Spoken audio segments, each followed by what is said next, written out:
08.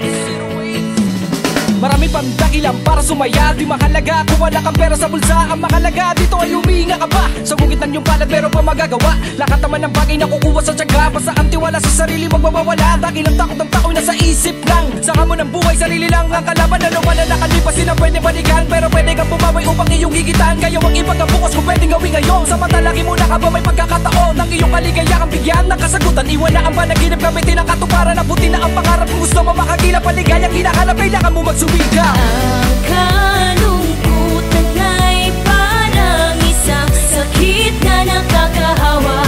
Tanging lunas ay walang iba kundi ang natural mo na pagtawa. Walang mawawala kung panandalian mong kalimutan ang problema. Sarili bigyang oras, ang buhay gawing maligaya. Kalimutan ang problema.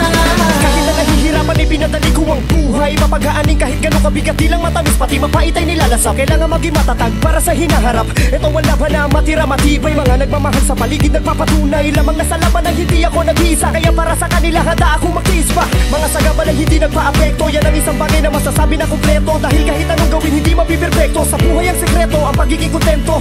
Masaya ang buhay kung yung titikman. Kung nakikita mo magsuko, huwag mo nang tingnan kung binigyan ka ng rason para umiyak. Nakita mo sa mundo na may libong paraan para humalakhak. Ang kalungkutan ay parang isang sakit na nakakahawa. Tanging lunas ay walang iba kundi ang natural mo na pagtawa. Walang mawawala kung panandalian mong kalimutan ang problema. Sarili bigyang oras, ang buhay gawing maligaya. Kalimutan ang problema.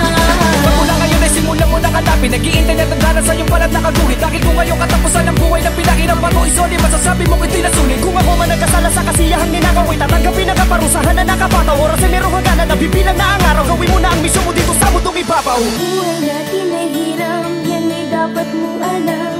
Kaya sulitin ang buhay na pinahiram. Ang buhay natin ay hiram, yan ay dapat mong alam.